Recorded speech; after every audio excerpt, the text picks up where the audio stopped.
හොඳයි අද දවසේ අපි කතා කරන්න බලාපොරොත්තු වෙන්නේ ඔයගොල්ලන්ට මතක ඇති ඊයේ දවසේ මම ප්‍රශ්න පත්‍රයක් දුන්නා. ඇත්තට මේකේ ප්‍රශ්න තුනක් තියුණා. ඒ ප්‍රශ්න තුන තමයි අද සාකච්ඡා කරන්න බලාපොරොත්තු වෙන්නේ. ඒ ප්‍රශ්න තුනේ මුලින්ම තිබුණේ තාර්කික ద్వාර. එහෙම නැත්නම් ලොජික් ගේට්ස් ප්‍රශ්නය. දෙවෙනි ප්‍රශ්න විදිහට තිබුණේ ER. එහෙම නැත්නම් ER ඩයග්‍රෑම් සම්බන්ධ ප්‍රශ්නයක්. ඒ වගේම තුන්වෙනි ප්‍රශ්න විදිහට තිබුණේ Python ප්‍රශ්නයක්. අද අපි මුලින්ම කතා කරන්න යනවා ලොජික් ගේට්ස් එහෙම නැත්නම් තාර්කික ద్వාර සම්බන්ධයෙන් අපි ඉදිරිපත් කරපු ප්‍රශ්න. එතකොට දැන් Zoom හරහා තමයි කරන්නේ. Zoom වල පොඩි ගැටලුවක් තියෙනවා. අපි පාවිච්චි කරන version එක අපිට මේ විනාඩි 40යි එක දිගට පාවිච්චි කරන්න පුළුවන්. එහෙම වුණොත් ඒ නිසා මම කරන්නේ මුල් කොටස සාකච්ඡා කරලා ඊළඟ දවසක ඉතුරු කොටස කතා කරන්න බලාපොරොත්තු වෙනවා. කට්ටිය තාමත් ලොග් වෙමින් ඉන්නවා. ඒ නිසා සමහර චුට්ටක් වෙලා ආවි. අපි බලමු ඒ අතර වාරේ අපේ ප්‍රශ්න වලට යන්න. බලන්න පළවෙනි ප්‍රශ්නේ තියෙන්නේ දුම්රියක් පැමිණෙනකොට මාර්ගය වහන්න සකස් කරලා තියෙන රේල් ගේට්ටුවක් සම්බන්ධයෙන්. අතරම රේල් ගේට්ටු දෙකක් තියෙනවා. S1 S2 කියලා රේල් ගේට්ටු දෙකක් තියෙනවා. ඒ වගේම අත්තිවුරුවක් තියෙනවා. ඒක S3 කියලා අපි හඳුන්වනවා. ඒතර S1 S2 S3 වලින් තමයි රේල් ගේට්ටුව ක්‍රියාත්මක වෙන්නේ. එහෙමනම් G තමයි අවුට්පුට් එක. අපි එහෙනම් G කියන එක පාවිච්චි කරන්න ඕන අවුට්පුට් එක විදිහට. අපි මේකට සත්‍යතා වගුවක් ගොඩනගනවා. සත්‍යතා වගුවේ මම පාවිච්චි කරනවා අවස්ථා තුනක්. ඒ තමයි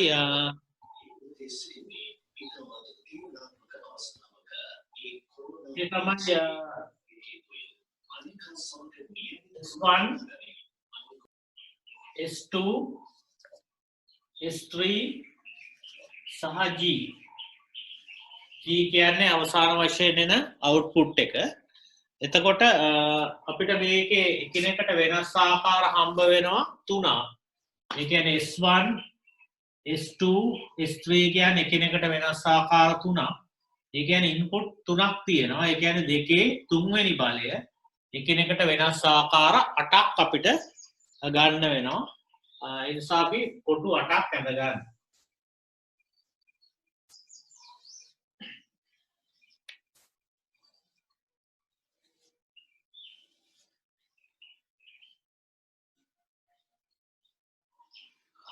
S1 පැත්තට මම දානවා 0.4ක් ඉස්සෙල්ලාම. ඊළඟට එක 1.4ක්.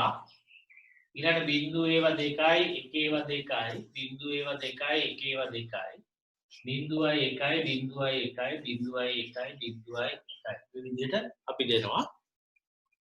ඊට පස්සේ මට අවුට්පුට් එක ගන්න ඕන G වල කාට හරි කියන්න පුළුවන් ද අවුට්පුට් එක එන විදිහ? ඔව් කාටද කියන්න පුළුවන් අවුට්පුට් එක එන විදිහ?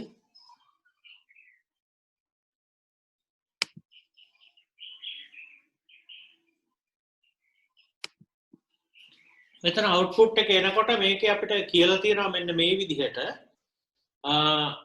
S1 S2 යන සංවේදක දෙක සහ S3 නම් වූ අත්‍යවුරු මගිනි S1 S2 යන ඒවා පිළිවෙලින් පවතින්නේ රේල් පීලිවල කම්පනය හා පීලි මත ඇති කරන පීඩනය. S1 වලින් පෙන්වන්නේ කම්පනය, S2 වලින් පෙන්වන්නේ පීලි මත ඇති කරන පීඩනය. එහෙනම් S3 කියන්නේ මොකක්ද? S3 තමයි අපිට පාවිච්චි කරන අත්‍යවුරුව එහෙම නැත්නම් අර ස්විච් එක. එතකොට මේකේ අපිට කියලා තියෙනවා මෙන්න මෙහෙම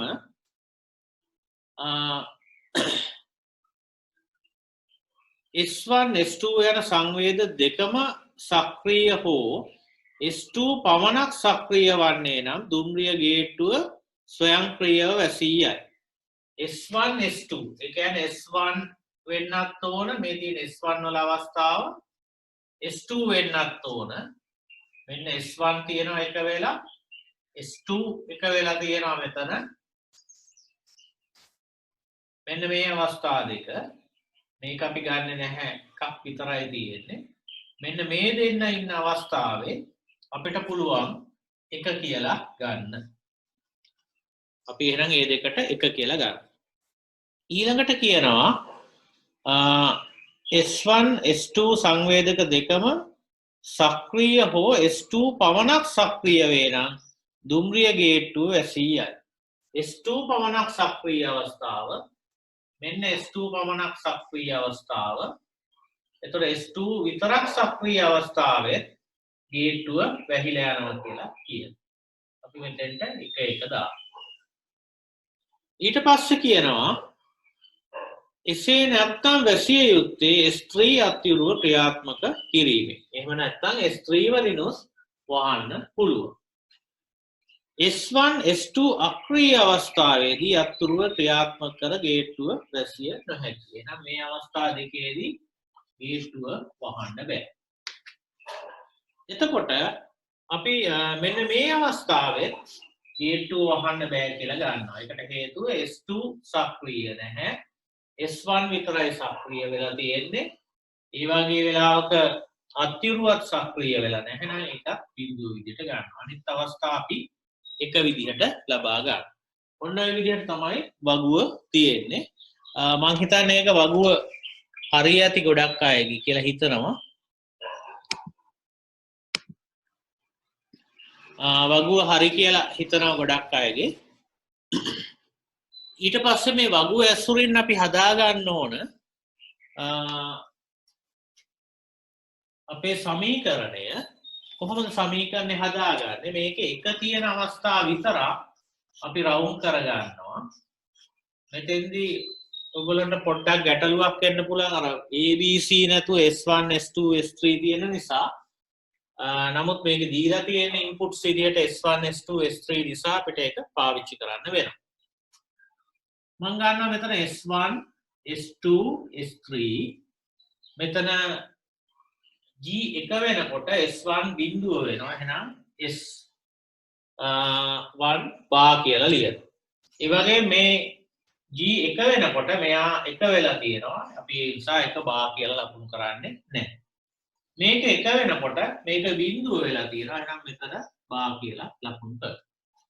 ඒ විදිහට අපි දෙවෙනි අවස්ථාව බැලුවොත් නැවත එක වෙන අවස්ථාවක් තියෙනවා. S1 S2 S3 කියලා ලියා ගන්නවා. මේ G එක වෙනකොට මෙතන බිඳුව ඒ නිසා බා කියලා ලියනවා. ඒ වගේ මම අනිත් ඒවා ටිකක් ලියනවා. S1 S2 S3 මෙතන එන්නේ S2 බා මෙතන එන්නේ S1 S2 S3 මෙතන එන්නේ S3 වලට බා අනිත් එකේ එන්නේ S1 S2 S3. ඔන්න ඔය විදිහට තමයි අපිට සමීකරණ හැදෙන්නේ. එහෙනම් අපිට ලියන්න පුළුවන් G සමානයි S bar කියන්නේ S1 S2 S3 bar ධන S bar S2 S3 ධන S1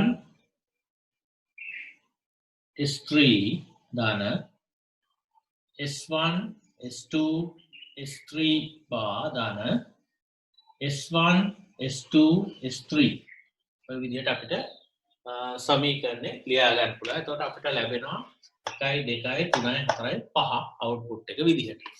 දැන් මේකෙදි සුළු කරන්න කියලා අපිට කියන්නේ මේකෙදි අපිට සුළු කරන්න කියලා කියන්නේ ඇත්තටම බූලියන් බීජගණිතය පාවිච්චි කරලා. ඒ කියන්නේ K-map අපිට පාවිච්චි කරන්න බෑ. බූලියන් බීජගණිතය තමයි මෙතෙන්දී පාවිච්චි කරන්න වෙන්නේ. එහෙනම් මම බූලියන් බීජගණිතය පාවිච්චි කරලා මේ ගැටලුව විසඳන්නයි දැන්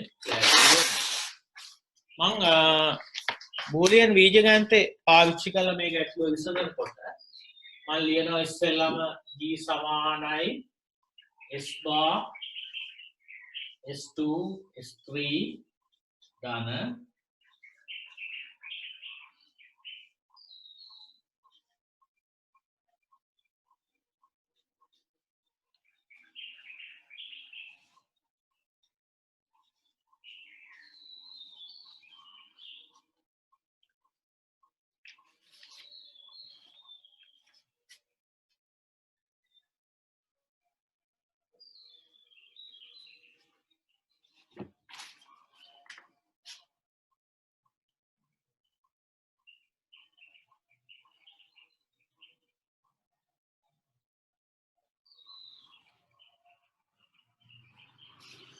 ඔය විදිහට මම පාවිච්චි කරනවා.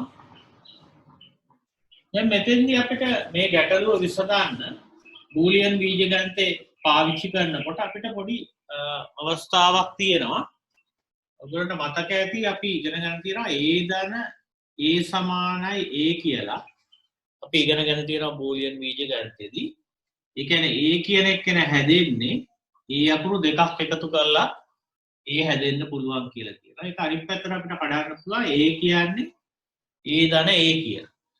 එහෙනම් මම මේකේ ගාන හදන්න පහසු වෙන්න මෙතන තියෙනවා S1 S2 S3 කියලා.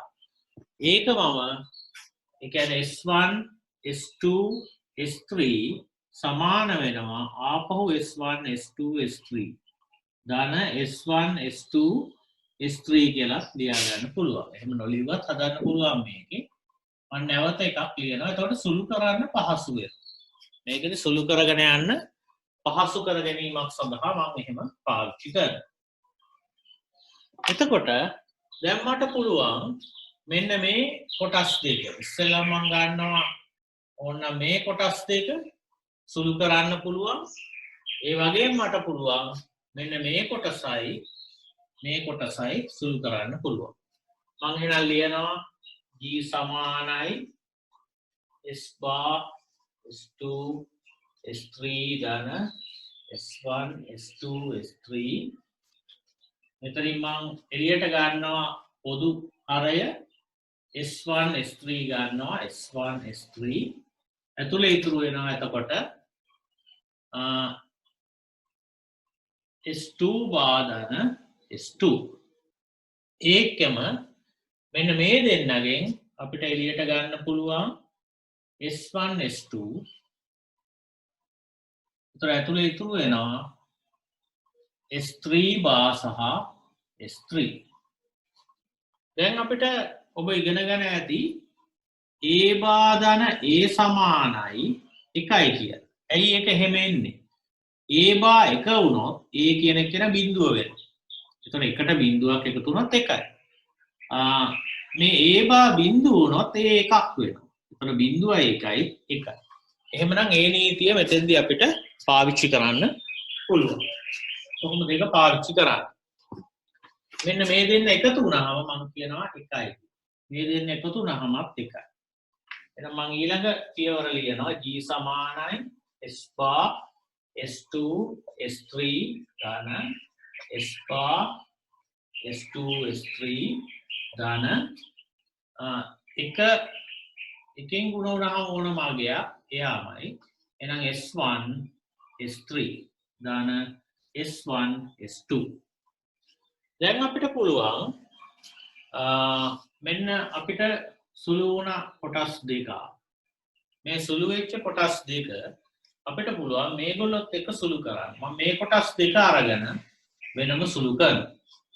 එහෙනම් g සමානයි s bar 1 s2 s3 ධන මෙතනින් අපි එළියට ගන්නවා s3 උතර ඇතුලේ ඉතුරු වෙනවා s1 bar s2 ධන s1 ධන s1 s2 ඔබ ඉගෙනගෙන ඇති නීතියක් a ධන a බා b සමානයි a ධන b කියලා ඉගෙනගෙන ඇති. ඒක අපිට මෙතෙන්ට ආදේශ කරගන්න පුළුවන්. අපි මෙතන මේ s1 වගේ ඉන්න තවත් s1 කෙනෙක් ඉන්නවා. හැබැයි යා බා එකක් එයාව අයින් කරනවා. අයින් කළාම මේක ලියනවා g සමානයි s bar 1 s2 s3 ධන s3 මේ s1 s2 කියන එක දෙපැත්ත මාරු කරලා ලියන්න පුළුවන්. මොකද හේතුව a ධන b සමානයි b ධන a කියලා අපි ඉගෙනගෙන තියෙනවා රීතියක්. එතකොට ඒ නිසා අපි කරන්නේ s1 ධන s2 කියලා ලියනවා. ධන s1 s2 දැන් අපි යම් ප්‍රමාණයකට සුළු කරලා තියෙනවා. මේක තවත් සුළු කරන්න පුළුවන්. අපි උපරිම වශයෙන් සුළු කරන්නයි බලාපොරොත්තු වෙන්නේ. දැන් මේකෙදි මම කරන්නේ මෙන්න මේ අයත් එක්ක නැවත සුළු කරන්න පුළුවන්. එහෙම නැත්නම් මම කරන්නේ මෙන්න මේ දෙන්න ගන්නත් පුළුවන්. මම මේක මෙහෙම ලියනවා. S bar 1 S2 S3 ධන S1 S3 ධන S2 S3 ධන S1 S2. දැන් ඔබට පේනවා ඇති මෙතන මේ S2 කියන එකනත් එක්ක මෙන්න මෙයා සුළු කරන්න පුළුවන්. එහෙනම් මම G සමානයි S2 එළියට ගන්නවා. එහෙනම් S1 bar S3 bar ධන මෙතනින් එනවා S3 ධන මේ දෙක ගත්තේ ඊට පස්සේ මෙතන ඉතුරු වෙනවා S1 S3 ධන S1 S2 දැන් මෙතනත් අර නීතියම දාත හැකි මේ වගේ අනිත් එක්කේන අයින් කරන්න පුළුවන් මෙයාව අයින් කරනවා එතකොට වෙනවා G සමානයි S2 S bar 1 ධන S3 ධන S1 S3 ධන S1 S2 දැන් අපිට පුළුවන් නැවතත් සුළු කරන්න ඒ අයව එතකොට එනවා S bar 1 S2 ධන මේ කොටස මකන්නම්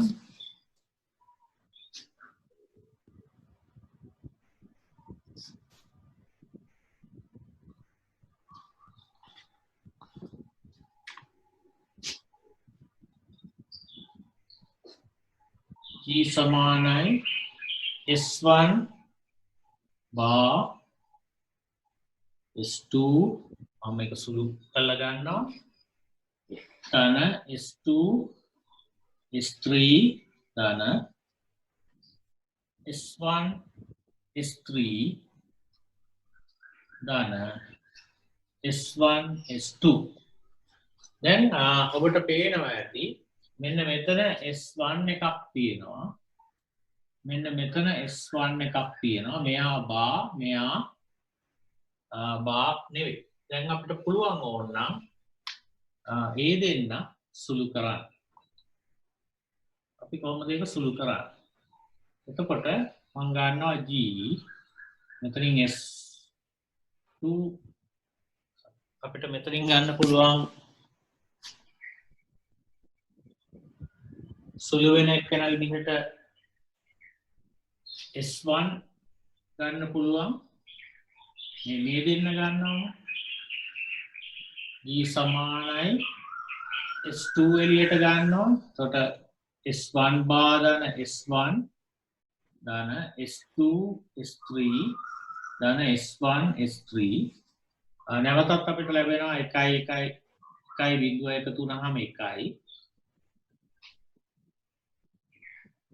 ධන S2 S3 ධන S1 S3 දැන් මෙහා ගුණ වුණාම නැවත එනවා S2 ධන S2 S3 ධන S1 S3 දැන් නැවතත් අපිට ලැබෙනවා S2 කෙනෙක් මෙතන ඉන්නවා නැවතත් මෙතන S2 කෙනෙක් ඉන්නවා අපි යාව එළියට ගන්නවා S2 එළියට ගත්තාම ඇතුලේ ඉතුරු වෙනවා 1 ධන S3 ධන S1 S3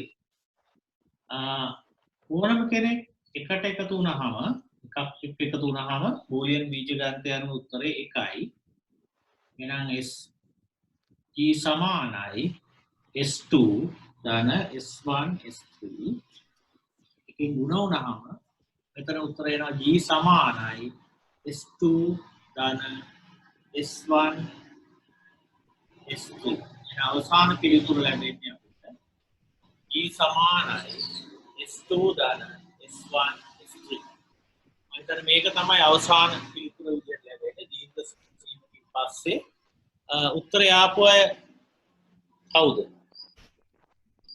අවසාන උත්තරය තමයි G සමානයි S2 ධන S1 S3 මේකට අපිට පුළුවන් දැන් පරිපතයක් අඳින්න සර් වගේ අර මේ නීතිය ලියන්න ඕන නැද්ද එහා පැත්තේ නීතිය ලියන්න බෝලියන් බීජගණිතයේ මේ නීතිය ලිව්වේ නැත්නම් අපිට ලකුණු යම් ප්‍රමාණයක් අඩු වෙනවා ඒක ලියනකොට අපිට ලියන්න පුළුවන් අර නීතියේ නමින් ලියන්න පුළුවන්.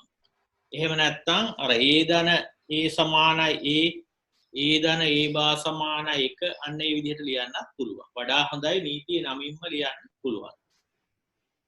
තව කාට හරි ගැටලු තියෙනවා මේ උත්තරය ආවේ කාටද? කී දෙනෙකුට ආවද?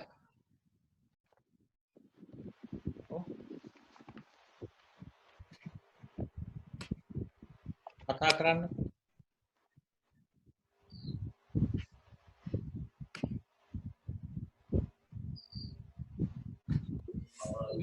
අන්මියුට් කරගත්ත හැකි ඔයගොල්ලන්ට. ඒතකොට කතා කරන්න පුළුවන්.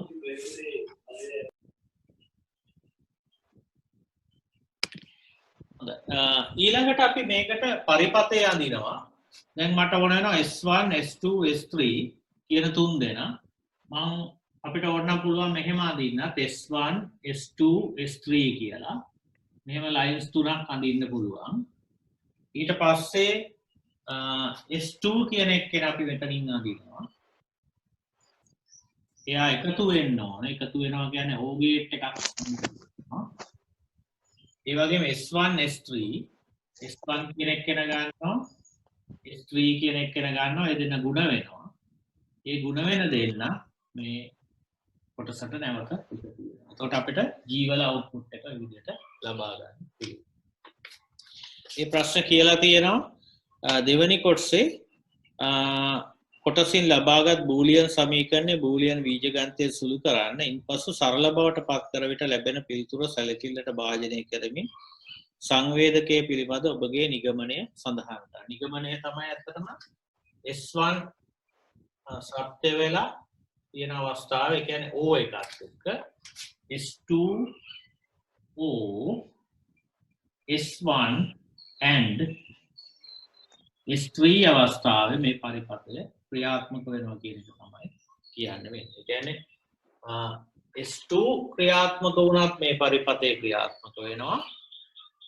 එහෙම නැත්නම් S1 හෝ S3 කියන දෙන්නම ක්‍රියාත්මක වෙන අවස්ථාවේ මේ පරිපතය ක්‍රියාත්මක වෙනවා කියන එක තමයි කියන්න වෙන්නේ.